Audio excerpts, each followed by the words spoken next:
Welcome back again guys to my channel. This is Janel Edanyo. At sa video kong ito, update lang po tayo regarding po sa Non-Proto Pro License Upgrade Caravan Program po ni Move It guys So good news po ito dahil po may panibago na naman po tayong schedule this year sa Non-Proto Pro License Upgrade Caravan.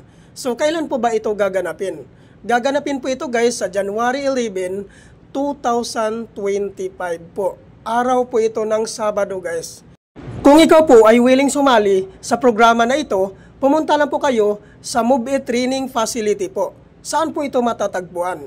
Matatagpuan po ito guys sa Grab Warehouse Marikina po. Pumasok lang po kayo sa loob ng gate. So doon po matatagpuan ang Move It Training Facility po. So ano-ano po ba ang mga requirements? So mga requirements po dito guys, which is yung number 1, existing non-professional driver's license 6 months and above ang validity. Number 2, 2019 and above motorcycle year model. Number 3, motorcycle ORCR. Number 4, NBI clearance. So sa mga NBI clearance naman po guys, pwede naman po ito follow kung sakasakaling wala ka naman pong NBI clearance pa na available. Yung panglima naman po guys, which is 1,000 license down payment po.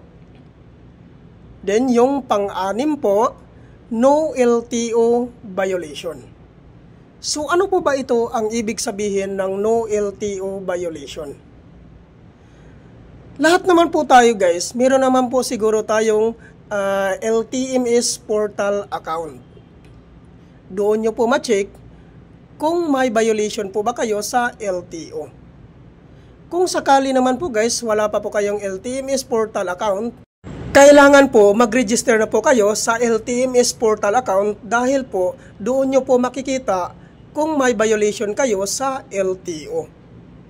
So yan po ang lahat ng mga requirements po na kailangan po nating i-prepare.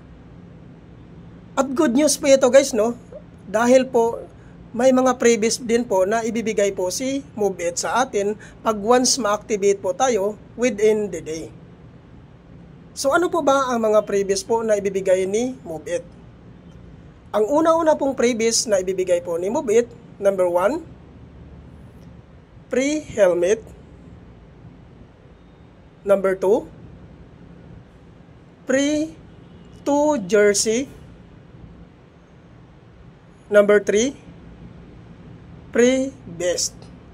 Yan po lahat guys ang ibibigay po ni Move It pag once ma-activate ka na po dito.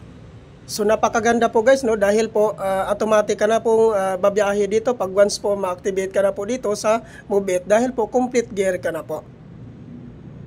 So, ngayon guys, wag nyo na po ito sayangin ang pagkakataon guys So, take note lang din po guys na ang Non-Proto Pro License Upgrade Caravan po ni Move It po by schedule lamang po ito.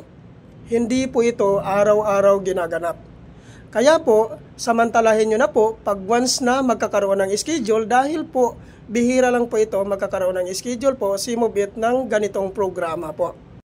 Uulitin ko lang po guys na ang Non-Proto Pro License Upgrade Caravan po, ginaganap po ito sa Move It Training Facility po sa Marikina City. Ipin location nyo lang po sa inyong mga Google Map ang Grab Warehouse Marikina po para madalin nyo lang pong matunton kung saan po ito ang location na ito. So ayan po guys, wag nyo na pong sayangin ang pagkakataon na ito. Kung ikaw po ay isang non-professional driver's license holder po, pagkakataon mo na po ito na maging professional na po ang driver's license mo.